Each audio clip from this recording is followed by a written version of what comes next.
नाजरीन, मैं हूँ अदील अनवर जहांगीर एडवोकेट, एक दफ़ा फिर आप लोगों की खिदमत में हाजिर।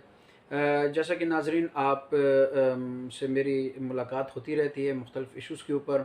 तो जैसा कि प्रीवियस वीडियो में मैंने हवाला दिया था कि 780A यानी कि दफ़ा 7 इंसदाद दहशत गर्दी कानून के तहत जो कि FIR कटी है इमरान ख़ान के ऊपर, वो क्या चीज़ है। तो वो तो पिछला कानून में मैंने आपको दफ़ा 7 का हवाला दिया कि उसमें पनिशमेंट हैं, लेकिन उसको हमेशा दफ़ा 6 के साथ पढ़ा जाएगा, जिसमें वो सारे एक्ट्स लिखे हुए हैं जिसके तहत एक FIR दफ़ा 7 एंटी टेररिज्म एक्ट के तहत कटती है।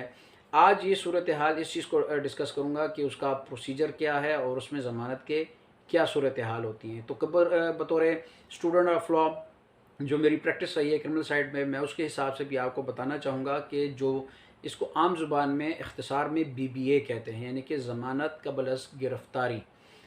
तो ज़मानत क़ब्ल अज़ गिरफ़्तारी के लिए हमेशा 3 असूल का होना बहुत ज़रूरी है, जिसकी बुनियाद के ऊपर आपको ज़मानत क़ब्ल अज़ गिरफ़्तारी मिलने के कभी चांसेस होते हैं।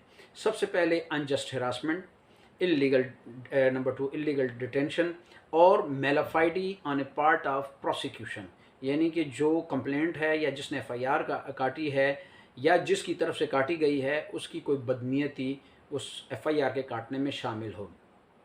तो ये वो चीज़ें हैं जिसके लिए एक ज़मानत क़ब्ल अज़ गिरफ़्तारी का बेहतरीन पॉइंट डेवलप करना होता है एक वकील को, और वो चीज़ इस चीज़ में शामिल हाल है।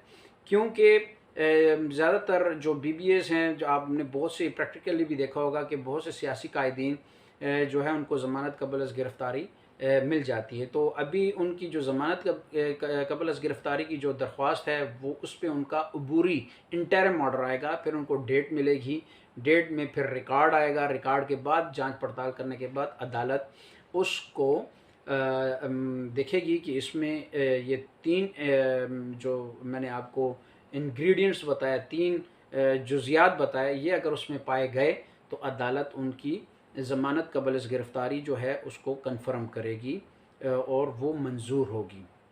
तो नाज़रीन, ये सूरत हाल है, और यहाँ पे पॉलिटिकल केसेस में ज़्यादातर ऐसा ही होता रहा है, क्योंकि ज़्यादातर पॉलिटिकल विक्टिमाइजेशन होती है। तो पॉलिटिकल विक्टिमाइजेशन की सूरत में हर आने वाली हुकूमत पिछले हुकूमत के बाज़ वर्कर्स या कायदीन के ऊपर FIR काटती रहती है, लेकिन उसमें ज़मानत क़ब्ल अज़ गिरफ़्तारी हो भी जाती है और बाज़ का डिस्चार्ज भी कर दिया जाता है। तो एक तो ये हो गया ज़मानत का। दूसरा रास्ता जो उनके पास है कि यहाँ पे अबूरी ज़मानत करने के बाद वो हाई कोर्ट में रजिस्ट्रेशन ऑफ FIR की कैंसिलेशन के लिए, यानी कि कैंसिलेशन FIR को ख़त्म कराने के लिए रिट पिटिशन को दायर कर सकते हैं। और वो रिट पिटिशन किसी भी हाई कोर्ट में, चाहे वो इस्लामाबाद है या किसी भी, क्योंकि तमाम हाई कोर्ट्स को कंकरेंट जुरिस्डिक्शन हासिल होती है, और इसके तहत कहीं भी किसी भी हाई कोर्ट में लेकिन क्योंकि जुरिस्डिक्शन का मामला है तो इस्लामाबाद हाई कोर्ट या पिंडी हाई कोर्ट जो है इसके ऊपर फ़ैसला दे सकती है। और इसके लिए 1973 के आइन की दफ़ा 199, जिसे हम रिट पिटिशन कहते हैं, उसके तहत क्वाशमेंट FIR के लिए अप्लाई किया जाता है।